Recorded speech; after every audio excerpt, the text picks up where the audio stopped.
کیسرانی voice کے معزز ناظرین السلام علیکم۔ حضرت محمد صلی اللہ علیہ وآلہ وسلم کو اللہ تعالیٰ نے بے شمار معجزات عنایت فرمائے ہیں جو رہتی دنیا تک انسانیت کے لیے روشنی اور ہدایت کا ذریعہ ہیں اور ہمیشہ رہیں گے۔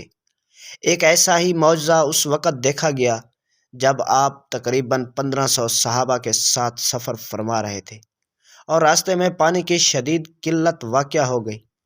پانی نہ ملنے کی وجہ سے وضو کرنا بھی ممکن نہ رہا، جبکہ بہت سارے صحابہ کو پیاس نے بے حال کر رکھا تھا۔ اس موقع پر آپ صلی اللہ علیہ وآلہ وسلم نے حکم فرمایا کہ پانی بچا ہے وہ پیش کریں۔ حضرت جابر رضی اللہ تعالیٰ عنہ ایک مشکیزہ لے کر آئے جس میں چند قطرے باقی تھے۔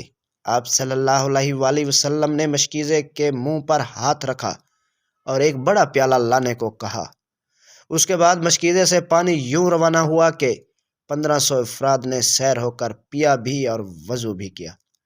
جہاں چند بوند پانی میسر نہ تھا وہاں اب منظر یہ تھا کہ کسی کو پانی کی حاجت باقی نہ رہی تھی۔ اسی طرح مکے سے مدینہ ہجرت کے بعد آپ صلی اللہ علیہ وآلہ وسلم ابو ایوب انصاری رضی اللہ تعالیٰ عنہ کے گھر پر مقیم تھے اور آپ کے لیے اور حضرت ابو بکر صدیق رضی اللہ تعالیٰ عنہ کے لیے کھانا تیار کیا گیا تھا۔ آپ نے حضرت ابو ایوب رضی اللہ تعالیٰ عنہ کو حکم دیا کہ مدینے کے 30 افراد کو بھی مدعو کر لیں۔ انہیں متفکر پا کر آپ نے دوبارہ یہی حکم فرمایا جس کی حضرت ابو ایوب انصاری رضی اللہ تعالیٰ عنہ نے فوراً تعمیل کی۔ 30 مہمانوں کی آمد کے بعد 2 افراد کے لیے تیار کیا گیا کھانا ان کے سامنے پیش کر دیا گیا، مگر اس میں ایسی برکت پیدا ہوئی کہ تمام لوگوں نے کھایا اور یہ کھانا ابھی باقی تھا۔ اس کے بعد مزید 60 افراد نے کھانا کھایا، یہ ختم نہ ہوا تو مزید 90 افراد نے کھایا۔ تب بھی حضرت ایوب انصاری رضی اللہ تعالیٰ عنہ کے گھر والوں کے لیے کھانا موجود تھا۔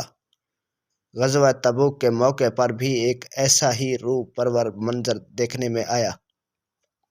اسلامی لشکر کے پاس خوراک کا ذخیرہ ختم ہو گیا۔ آپ صلی اللہ علیہ وآلہ وسلم نے فرمایا کہ جس کے پاس جو کچھ بچا ہے وہ لے آئے۔ ایک چٹائی بچھا دی گئی اور اس پر بچی کھچی کھجوریں رکھ دی گئیں جن کی کل تعداد 4 مٹھی سے زیادہ نہ تھی۔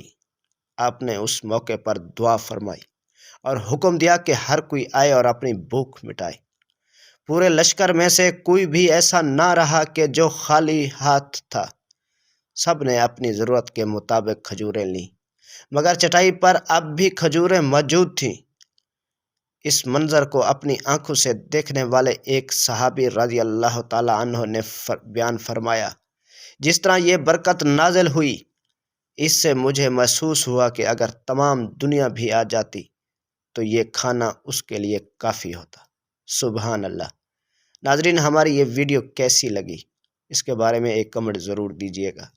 ہاں، اگر ابھی تک آپ نے ہمارا چینل سبسکرائب نہیں کیا تو پلیز اس ویڈیو کو لائک اور چینل کو سبسکرائب کرنا نہ بھولیے گا۔ Thank you.